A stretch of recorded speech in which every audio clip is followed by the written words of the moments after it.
એટલે કહેવાનો છે આ રબારી સમાજ રાયકા, જેની માં હતી રાયકા, ઇન્દ્રની પરી.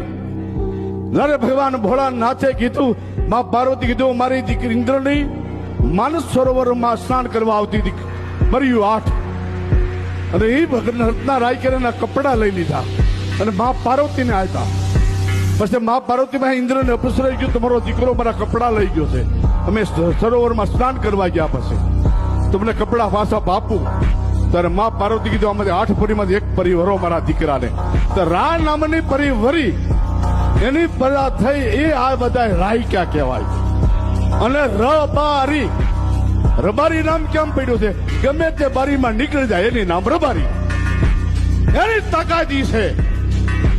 અને દેવાસી, રાજસ્થાનમાં દેવાસી કે દેવાસી એટલે કહેવાનો દેવ અને હાથી. દેવ